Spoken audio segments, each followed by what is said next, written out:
Hello. Good afternoon. My name is Prasanth Prabhakaran. So I'm a research fellow working in the project REHIP Project 2. So that is Micromesh-structured seawater electrolysis technology. So my colleagues are Mohammed Makbul and Safar from TISA University and Mahdi Amanipur from Dharam University. And the project PI is Venkat Krishnan from TU, TISA University, and the project COI is co-PI Karen Johnston from DU, Dharam University, and Jiang Chulin from TISA University. So first I will introduce a little bit about alkaline water electrolysis. So alkaline water electrolysis is a suitable technology for large-scale hydrogen production. It's a known technology for many years, and the importance of this alkaline water electrolysis is that we can use direct seawater. Because there are many countries like Middle East countries or African countries where fresh water is a scarce commodity. It's an essential commodity there, so they cannot use that for hydrogen production. So they can directly use seawater for production of green hydrogen using this technology. But whenever we use alkaline seawater, there is there is a chlorine chemistry associated with it that can be eliminated by making it highly alkaline. So that will facilitate the oxygen evolution reaction instead of chlorine evolution reaction. So, but the problem is whenever you see the anode side of the oxygen evolution reaction, that's a 4-electron process as explained by Safar. The process is very slow. It's a sluggish kinetics for the process that will contribute to the overall lowering of the efficiency of the process. So that can be increased by adding some electrocatalyst or novel current collectors, such type of materials. So for example, if you see the typical energy consumption for of an electrolyzer is 55 kilowatt hour per kilogram if you are operating at 2 volt. So if you have to use, if you reduce that efficiencies into a lower level, you have to use some catalyst materials. So we are collaborating with a company for this project, that is Expand Metal Company. It is a company located nearby in Hartlepool. So they have a cutting edge technology, the patent technology to make micromeshes. So we are using their micromeshes to build an electrolyzer around it. And what I'm doing is we got different types of micromeshes from the company with the different geometric parameters. And what we are doing is basically we have some catalyst material, cutting edge, latest state of the art catalyst materials like layer double hydroxides. So these are the right side is the left side is the layer double hydroxides, where you can see there are the sandwich of two layers in which you can find out transition metal hydroxides are there with divalent and trivalent cations, and in between you can see some anions and water molecules, and that difference in their valencies will provide electron transfer in these materials, so they can be used as a good catalyst material. And the other one is metal organic frameworks. These are all novel materials in which a metal ion or a metal knot which coordinate with the organic ligand and to form three-dimensional framework with extremely high surface area values, which can be used as a good catalyst. And they have different porosities, and we can monitor. We can just play around their porosities and surface areas by changing the ligands and metals. So what I'm doing is I'm taking the micro meshes from the company and trying to coat my catalyst material, these catalyst materials on these micro meshes, and test the efficiency for seawater electrolysis. And as a proof of concept study, I'm using the nickel foam, which is a commercially available material just now for comparison purposes. And from our prior research, we have identified a good catalyst material, that is nickel iron LDH material, as a reference material, and which has shown lower over potential value, that is 4:1 nickel iron, where nickel iron ratio is 4:1 as the reference materials. And we tried to coat this material on the micromeshes provided by the company, and tried to find out the reduction of the over potential. Over potential is a value, so it's a parameters which determines the efficiency of a catalyst, electrocatalyst. Basically, it is the difference between the theoretical potential and the real potential, the actual potential. So we are using a 3-electrode cell setup in our laboratory. This is a 3-electrode cell setup in which you can have you have 3 electrodes, which is one is a working electrode, one is a counter electrode, and another one is a reference electrode. And we measure the electrochemical performance using this setup in our laboratory. And after measuring, we can find out that the coated catalyst meshes perform better than the uncoated bare meshes. So, and also you can see there is a considerable reduction in the ore potential values after coating the catalyst. So you have seen that the theoretical potential is the OCP. It's called OCP is 1.23 volt. Uh, and the difference between the real potential and that OCP is the ore potential basically. So that is considerably reduced after coating the material, catalyst materials on the meshes. And also the bar chart shows the values of the ore potentials. I have used different types of meshes provided by the company. These are all the different geometries of the meshes. And we also did some stability test in our laboratory for the coating. How long these coatings are stable. So we did up to 6 hours of running at a constant voltage, and we didn't see any difference in the current. Current, so it is almost stable. So that means the coatings are our coating methodology is working, and the coatings are stable up to 6 hours. But just now we tried up to 48 hours, and it's still working. So these are all some initial results I am presenting now.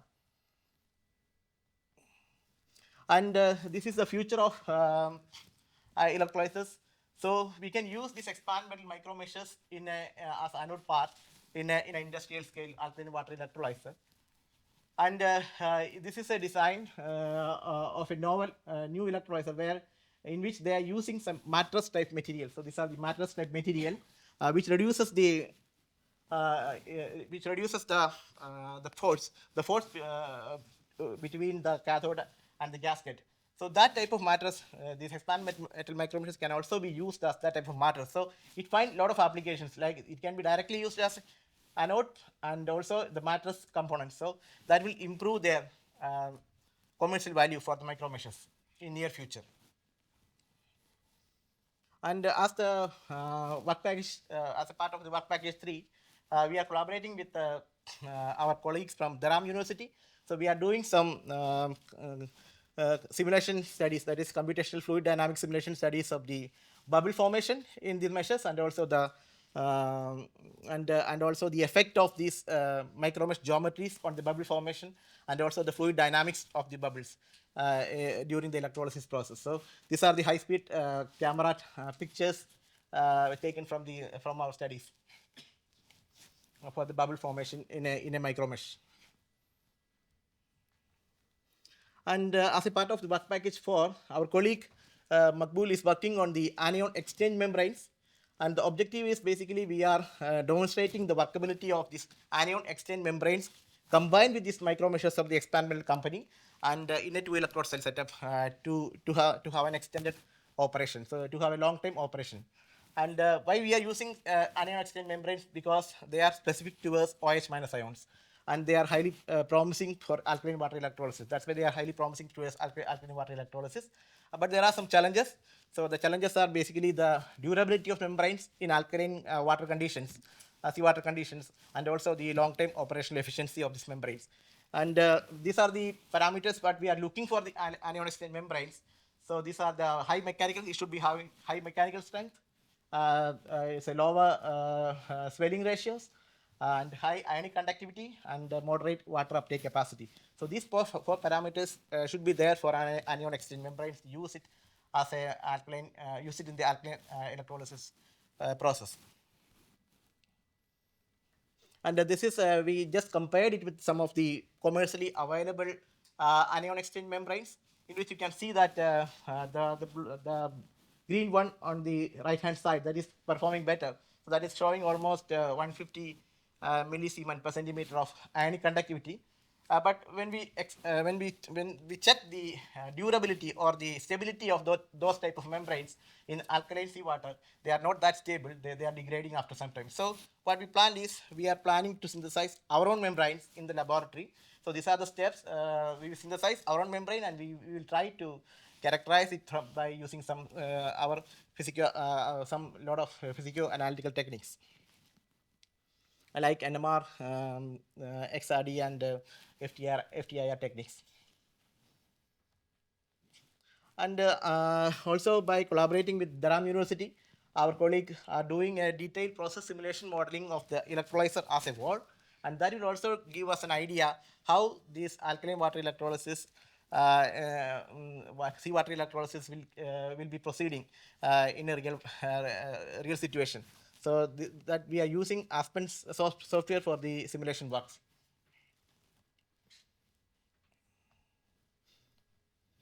And as a part of the work package 6, we are also developing a 2-electrode cell setup in which we are demonstrating the effect of nickel micromeshes along with the membranes, and we will run multiple cycles for prolonged operation. So that's what it's shown. This is our zero gap 2-electrode cell. So we will combine the micromeshes provided the company, and we will also coat that micromeshes with the catalyst and also combine it with our anion exchange membranes, and then we will study many cycles, maybe long cycles, and how it is working in the real situation. And also we will have some corrosion testing studies for the membranes and the micromeshes in alkaline seawater conditions. And as a part of the last work package is techno-economic analysis that is also done by the help of our colleague from Durham University. So we will do a detailed techno-economic analysis and environmental impact analysis of the project on the later part of the project. As conclusions, I can say that this project will showcase the feasibility of the expanded metal micromeshes as electrodes for seawater electrolysis technology. And this will also provide the expand metal company as our collaborator to use their patented technology, the patented micromesh manufacturing technology. It can be used to step into the flourishing or the largely enhancing electrolyzer market. So that is an added advantage for them. And this will also attract, the major impact is it will also attract more local job opportunities. And I thank UKRI for the funding, and Professor Nashwan Dawood from PI from TISA University, and Professor Tony Roskilly, PA from Durham University, and Simon Brashaw, our project manager for this project. Thank you. Okay, we have time for a few questions. If anybody has any questions for Prasanth. Thank you. 2 questions, really. Yeah. First is, you didn't talk about where you got to in terms of the energy saving. I think you said from 400 and something to 300 and something. So is that can you give us that in kilowatt hours per kilogram? Is that like 55 to 40 or something along those lines? Yeah, so just now we did some basic initial studies of the reduction of the ore potential values, basically. That is giving the effect of catalyst on a material. So in the later stage, we will also study the how much energy we can save. Yeah. Cool. So this is just a start. We are working on that one. Cool. The second thing is that with membranes in electrolyzers, then switching them on and off is an issue, or ramping them up and down is an issue. So in terms of your long-term testing, can you look at, as well as just how long it goes, can you look at what the impact is of switching it on and off, what the impact is of ramping it up and down, see what they do, and just see how that goes? Yeah.